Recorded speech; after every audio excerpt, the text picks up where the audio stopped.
Morning friends, मेरा नाम विनय मिश्रा है और आप सबका स्वागत है मेरे यूट्यूब चैनल जिसका नाम है स्टेप्स ऑफ लर्निंग। अभी जो हम स्टेप्स ऑफ लर्निंग में जो सीख रहे हैं वो बेसिक ग्रामर सीख रहे हैं और बेसिक ग्रामर में हम नाउन पढ़ रहे हैं। तो हमारे दो नाउन हो चुके हैं, एक हो चुका है कॉमन नाउन और दूसरा हो चुका है प्रॉपर नाउन। अब बारी है तीसरे नाउन की जिसका नाम है कलेक्टिव नाउन। लेकिन अगर आपने पिछले नाउन की वीडियो अगर आपने नहीं देखी है तो उसे देख लीजिए ताकि आगे आप नाउन को अच्छी तरह समझ पाएं। चलिए बात करते हैं कलेक्टिव नाउन की। कलेक्टिव नाउन होता क्या है? इसे हिंदी में हम कहते हैं समूहवाचक संज्ञा। ये क्या कहलाता है? एक समूहवाचक कहलाता है। लेकिन अगर इसे बुकिश भाषा में समझा जाए या अपनी भाषा में भी हम इसे कह सकते हैं, इसे समझा जाए तो क्या है? तो बोला गया it is a word for a single thing that is made up more than one person, thing और प्लेस। यहां पर यह बोला गया कि यह एक अकेला शब्द है जो कैसे बना है? जो बहुत सारे व्यक्तियों से मिलकर बना है या वस्तुओं से मिलकर बना है या जगहों से मिलकर बना है। आई होप आपको यह समझ में आया होगा। अगर आपको नहीं समझ में आया तो मैं बताता हूं। देखिए, अगर मैं यहां पर आपको टीम लिखूं, ये शब्द है टीम, तो ये क्या कहलाया? एक अकेला शब्द बना। लेकिन ये शब्द बना कैसे? तो अगर देखा जाए, देखिए मैं यहां पर आपको एक पिक्चर बना के दिखाता हूं। ये जो पिक्चर है ये कौन है? ये धोनी है। दूसरी पिक्चर ले लेते हैं, ये रोहित है। तीसरी पिक्स भी ले लेते हैं और ये रैना है। अब अगर देखा जाए तो ये क्या है? ये प्लेयर है। ये प्लेयर है धोनी, ये है रोहित और ये है रैना। लेकिन जब ये इकट्ठा होते हैं, जब ये इकट्ठा हो जाते हैं तो ये क्या बन जाते हैं? एक टीम बन जाते हैं। तो ये था इस डेफिनेशन का मतलब, जहां पर यह बोला गया it is a word for a single thing. यह एक अकेला शब्द है, लेकिन यह बना कैसे है? बहुत ज्यादा व्यक्तियों से मिलके बना है, वस्तुओं से मिलके बना है या जगहों से मिलके जब एक शब्द बनता है तो हम उसे कलेक्टिव नाउन कहते हैं। यह इसे और अच्छी तरह से समझा जाए तो मैंने कलेक्टिव नाउन को अलग अलग समझाने की कोशिश कर रहा हूं या आपको बताऊंगा अलग करके। अब कलेक्टिव क्या होता है? कलेक्टिव एक एडजेक्टिव है। ये एक एडजेक्टिव है जिसका मतलब होता है फॉर्म्ड बाय कलेक्शन। अगर हम कलेक्टिव को समझे तो कलेक्टिव बनता कैसे है?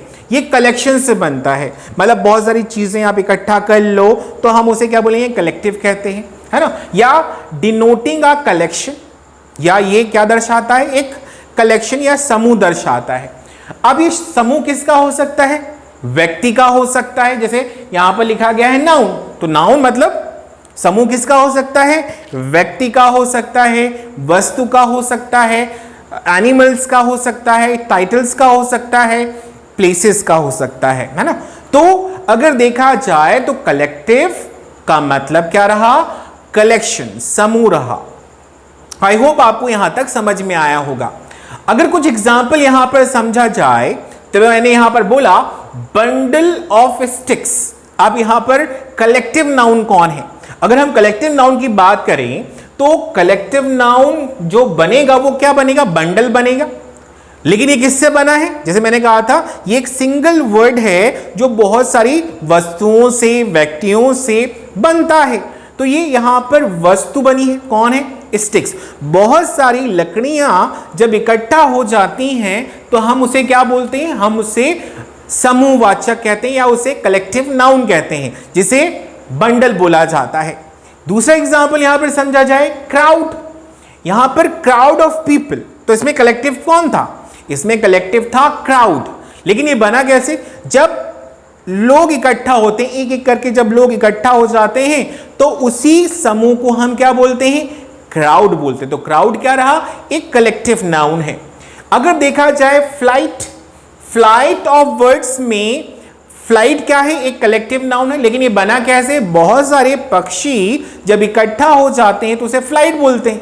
लेकिन इसमें अगर देखा जाए यहां पर दो चीजें रखी गई हैं, जैसे फ्लाइट ऑफ बर्ड्स और फ्लॉक ऑफ बर्ड्स भी लिखा गया है। तो इन दोनों में अंतर क्या है, देखिए अगर मैं यहां पर आपको दिखाऊं तो ये क्या है, ये वर्ड्स हैं, ये उड़ रहे हैं एक साथ। जब पक्षी उड़ते हैं तो ऐसे ही समूह को हम क्या बोलते हैं, फ्लाइट ऑफ बर्ड्स बोलते हैं। मतलब उड़ती पक्षियों के समूह को हम क्या बोलेंगे, फ्लाइट ऑफ बर्ड्स बोलते हैं।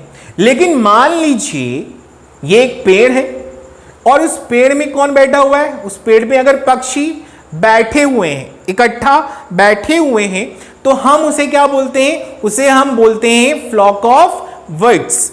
मतलब बैठी हुई पक्षियों के समूह को हम क्या बोलते हैं, फ्लॉक ऑफ बर्ड्स बोलते हैं। और उड़ती हुई पक्षियों के समूह को हम क्या बोलते हैं, फ्लाइट ऑफ बर्ड्स बोलते हैं।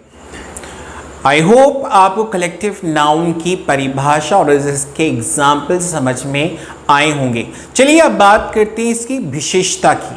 वैसे इसकी विशेषताएं पे हम बात नहीं कर सकते क्योंकि इसकी एक ही विशेषता है जो बहुत ही खास है। और देखिए जब भी कलेक्टिव नाउन पे अगर कोई प्रश्न आते हैं या उस पे अगर पूछा जाए तो इस फीचर्स का एक अलग ही महत्व है। तो इसको आपको समझना है, इस वीडियो को अंत तक देखिएगा, है ना। चलिए समझते हैं। जैसे मैंने कहा कि भाई collective noun is used as a singular.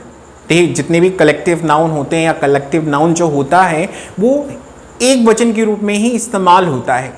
लेकिन यहां पर बोला गया but it is used as a plural. इसका इस्तेमाल हम इसका इस्तेमाल प्लूरल में भी करते हैं।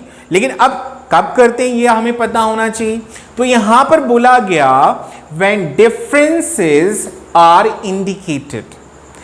अब यहां पर बोला गया कि वो प्लूरल के रूप में कब इस्तेमाल किया जाएगा, जब उसमें या उस वाक्य में क्या देखा जाएगा, डिफरेंसेस देखे जाएंगे। डिफरेंसेस में आप ये कह सकते हैं कि उनके बीच में मतभेद पाया जा रहा हो, है ना, रिफ्ट पाई जा रही हो, है ना, मानसिकता दो अलग अलग मानसिकताएं व्यक्त हो रही हो। इस तरह का अगर डिफरेंसेस पाया जाए तो वो कलेक्टिव नाउन क्या कहलाता है, प्लूरल कहलाता है। लेकिन अगर डिफरेंसेस ना हो तो वही कलेक्टिव नाउन क्या कहलाता है, सिंगुलर कहलाता है। चलिए मैं आपको इसे अच्छे से एग्जाम्पल्स को समझाते हुए समझाता हूं। यहां पर एग्जाम्पल है the team is playing well against south Africa. भैया टीम क्या है, अच्छी खेल रही है साउथ अफ्रीका के विरुद्ध। अब अगर देखा जाए तो यहां पर टीम क्या है, टीम किस रूप में इस्तेमाल हुआ है, सिंगुलर के रूप में इस्तेमाल। ये यहां पर क्या है, सिंगुलर है। जैसे हमने ऊपर पढ़ा कि collective noun used as a singular, यहां पर ये सिंगुलर के रूप में इस्तेमाल हुआ है।